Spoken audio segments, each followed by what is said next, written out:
Aloha, so now we are ready to prep our dough to now bake it. It's already rised. It rised a little bit over halfway. It's pretty big compared to what we started with. When you make your dough, all you need is parchment paper, your scoring blade, and your basket to allow it to sit for about 30 minutes is how long I let it sit for. And you're going to need white flour just to sprinkle on your flat counter so you can be able to mix the gluten and stretch this out before you make it into a bun. The first thing we start with is we're going to preheat our oven at 500 degrees. And I always keep my cast iron pot inside there so it can heat up at the same time. So now I'm just going to go ahead and start the process.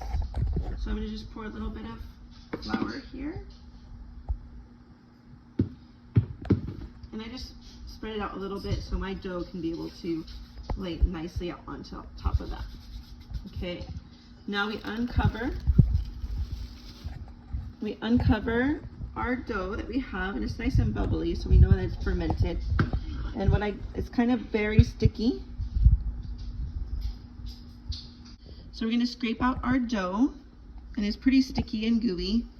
And I usually make a little ball, and then it's easier to pull out. But I try to scrape as much as possible because if it hardens and I don't get to wash it immediately, it's like really hard glue. So now I put that dough right on top, and I continue to scrape the last bits out because it does stick pretty well. Okay, so that is done. So now we have it on our flour, and what I do is I do rectangle and rectangle. So I just stretch it out like this, and I fold it over. This should be nice and powdery. Then I rotate it again, and I stretch it over. And then I tuck it under again, or you can go over. Okay, so this is pretty much what you want to see. It's like a nice flour consistency. You can powder some extra on.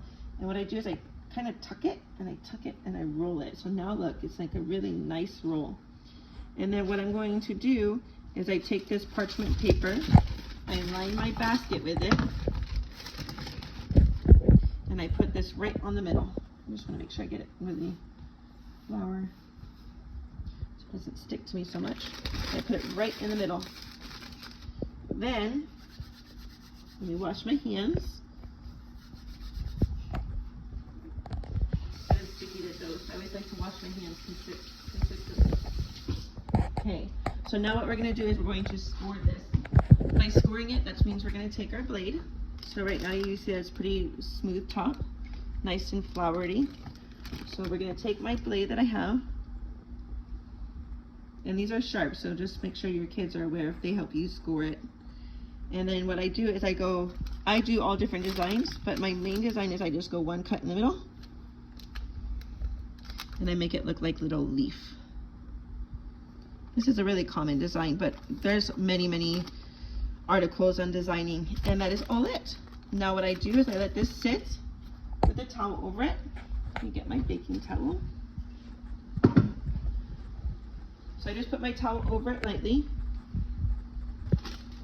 until my oven right here is done preheating. Then I'm going to lower the temperature down to 425 before I put my loaf inside the oven. Now, when it beeps at 425, I then just take the lid off of my bread, and I just take this parchment paper and I just place it right into that cast iron, and then put the lid on. From there, you bake it at 425 with the lid on for 25 minutes. Then after that 25 minutes, you're going to take the lid off. That's where your handy dandy gloves come in handy, because that cast iron will be hot. And you can be able to put the lid on the stove in a safe spot, and then you cook it still at 425 for 20 minutes. So first 25, then 20 minutes. And then after your bread is done, I usually take it out. This is a nice set of mitts, because I have this little rubber silicone cooling thing I use. And I put it on my stove, and I keep the cast iron inside the oven, and I just put the whole loaf on here so it can cool. Then you let it sit for 30 minutes to cool, 30 minutes to an hour. Once it's cool, that's when you cut into it. Don't cut into it when it's hot. It becomes gummy and it's not bread crumbs. So if you have any questions, message me. It was fun joining you today as I made all my bread. Aloha.